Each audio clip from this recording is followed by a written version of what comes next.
दीपा और नीता दोनों जेठानी देवरानी। दीपा नौकरी करती थी और नीता घर संभालती थी।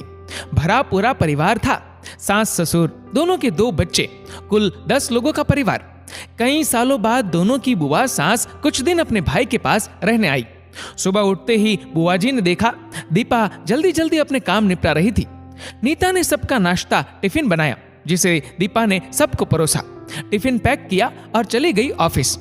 नीता ने फिर दोपहर का खाना बनाया और बैठ गई थोड़ा सास और बुआ सास के पास। बुआ जी से रहा नहीं गया, बोली, छोटी बहू, तेरी जेठानी तो अच्छा हुक्म चलाती है तुझ पर। सुबह से देख रही हूँ रसोई घर में तू लगी है और वो महारानी दिखावा करने के लिए सबको नाश्ता परोस रही थी, जैसे उसी ने बनाया हो। नीता और सास ने एक दूसरे को देखा। नीता बोली, नहीं, ऐसी कोई बात नहीं है बुआ जी। बुआ जी बोली, तू भोली है पर मैं सब समझती हूँ।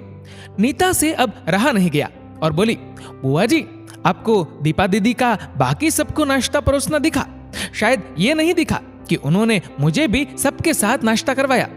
मुझे डांट कर पहले चाय पिलाई, नहीं तो सबको खिलाने और टिफिन पैक करने के चक्कर में मेरा नाश्ता तो अक्सर ठंडा हो जाता था या मैं खाती ही नहीं थी। दीदी सुबह उठकर मंदिर की सफाई करके फूल सजाकर रखती है तो मम्मी जी को पूजा करने में अच्छा लगता है। मैं तो नहाकर आते ही रसोई में घुस जाती हूँ। शाम को आते हुए दीदी सब्जियां भी लेकर आती है, क्योंकि आपके भतीजों को काम से लौटते देर हो जाती है, तब ताजी सब्जियां नहीं मिलती। ऑफिस में कितनी मेहनत करनी पड़ती है, फिर ऑफिस में काम करके आकर रात को खाना बनाने में मेरी मदद करती है।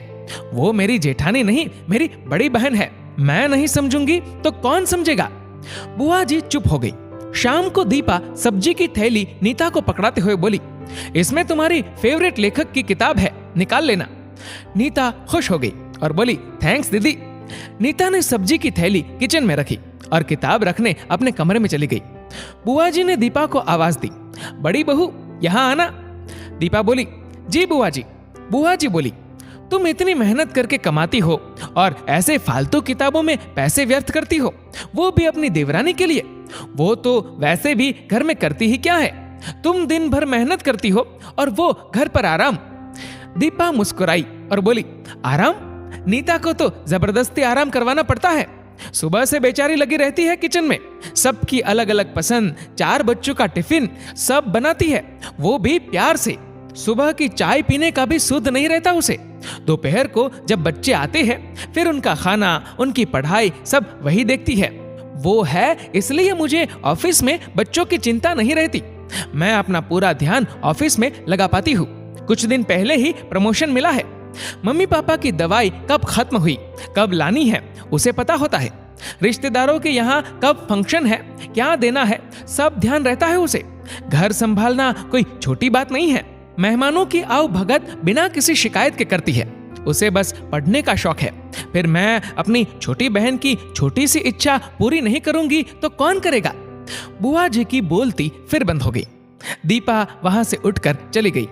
ये सारी बात सास पूजा करते हुए सुन रही थी।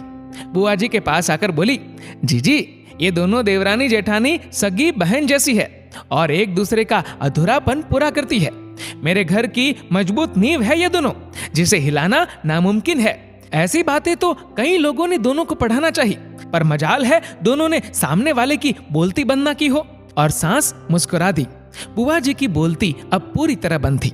दोस्तों, इस वीडियो को लेकर आपकी क्या राय है, नीचे कमेंट करके जरूर बताएगा। और अगर आपको वीडियो अच्छा लगा हो तो इस वीडियो को लाइक करेगा, शेयर करेगा ज्यादा से ज्यादा लोगों तक। और ऐसे ही और भी इंस्पिरेशनल वीडियोस के लिए सब्सक्राइब करें हमारे यूट्यूब चैनल को और फेसबुक पर फॉलो करें हमारे पेज को। धन्यवाद।